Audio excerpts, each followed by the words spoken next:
The 4% rule isn't just wrong, it's dangerous.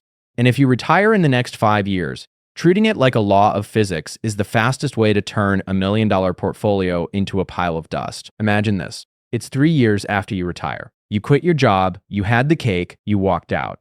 But now, the S&P 500 is down 20%. Inflation is stuck at 6%.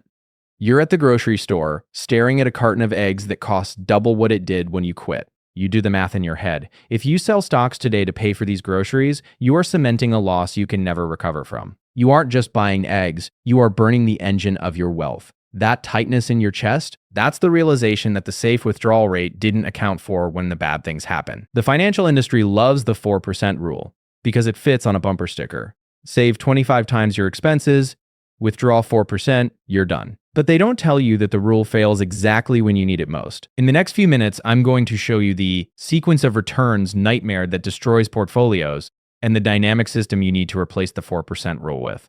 This isn't about saving more money. It's about spending it smarter so you don't die broke.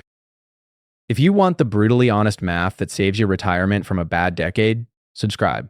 I'm Mint. First, let's dismantle the myth. The 4% rule comes from a study by William Bendin in 1994. He looked at historical data and found that in the worst-case scenario, retiring in the middle of the Great Depression or the stagflation of the 70s, a portfolio of 50% stocks and 50% bonds would last 30 years if you withdrew 4%. Did you catch the problem? It's the 30 years part. If you retire at 55 via the FIRE movement and you live to 95, you need your money to last 40 years, maybe 50. The 4% rule wasn't built for early retirees. It was built for traditional retirees who die sooner. If you apply a 30-year rule to a 50-year timeline, your failure rate doesn't just creep up, it skyrockets. But the real killer isn't the length of time, it's the sequence of returns. Let's look at the math of reverse dollar cost averaging. When you were building wealth, you loved volatility. If the market crashed, your monthly 401k contribution bought more shares on sale. You wanted the market to drop, but the second you retire and start selling, the math flips. Let's run a simulation. 2 investors, Jack and Jill. They both start with $1 million. They both withdraw $50,000 a year. They both average a 7% return over 20 years. Jack gets his bad returns early. In year 1, the market drops 15%. In year 2, it drops another 10%. He is selling shares while they are down to pay his bills. He is digging a hole. By the time the market recovers in year 5, he has depleted so much of his principal that he can't catch the ride back up. Despite averaging 7% over the long run, Jack runs out of money in year 14. He is broke. Jill gets the exact same returns, but in reverse order. She gets the bull market first. Her portfolio grows to $1.5 million before the crash hits in year 15. When the crash comes, she has so much buffer that it doesn't matter. She ends up with $2 million left over. Same average return. Same withdrawal rate. Jack is a greeter at Walmart. Jill is flying first class. The only difference was luck. The 4% rule assumes you're Jill, but you might be Jack. So, if we can't control the market, what do we control? The industry tells you to be flexible, but that's vague advice. Just spend less isn't a strategy, it's a panic response. We need a system. The solution is to move from a static withdrawal to a dynamic guardrail. Here is the logic. In a traditional 4% plan, you withdraw the same inflation-adjusted amount no matter what the market does. That is insane. It's like driving a car at 60 miles per hour blindfolded. If the road curves, you crash. A dynamic guardrail system adds a steering wheel.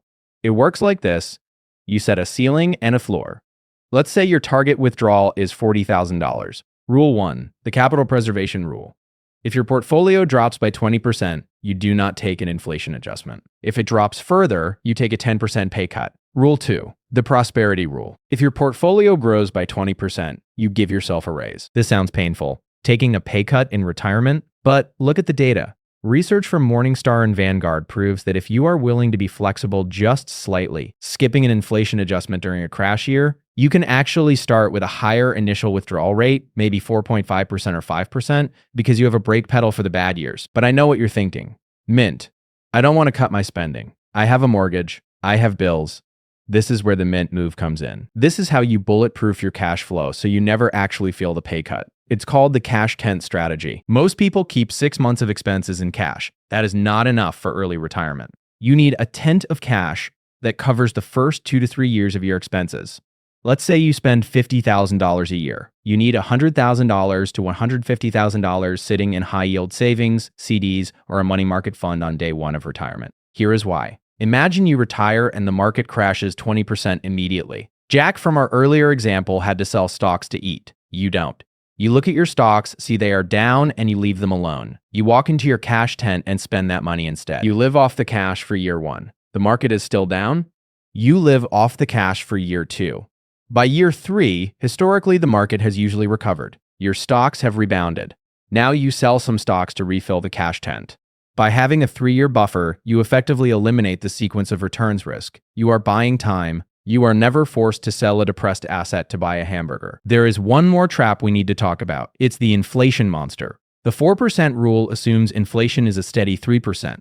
But we just lived through a period where it hit 9%. Inflation is the silent killer because it forces your withdrawal amount up while the market might be pushing your portfolio value down. It's a double squeeze. If you are following a rigid rule, you are increasing your withdrawals exactly when you should be cutting them. So here is the full protocol to replace the 4% rule. Act A. Define your essential burn. What is the number you absolutely need to survive? Housing, food, utilities, healthcare. Your portfolio's dividends and interest should ideally cover half of this. Act B. Build the bridge. Before you quit, stockpile 2 years of this essential burn in cash. Do not count this as part of your investment portfolio. This is your insurance policy against bad timing. Act C. The variable spending rule. Split your budget. Essential is fixed. Discretionary, travel, dining, gifts, is variable. Tell yourself right now, if the market is down at the start of the year, the discretionary budget gets cut by 50%. This doesn't mean you suffer, it means you control the levers. It changes retirement from a terrifying gamble into a managed business. You are the CEO of your life, Inc. When revenue is down, the CEO doesn't order new office furniture, he waits for the next quarter. And there is the ultimate cheat code.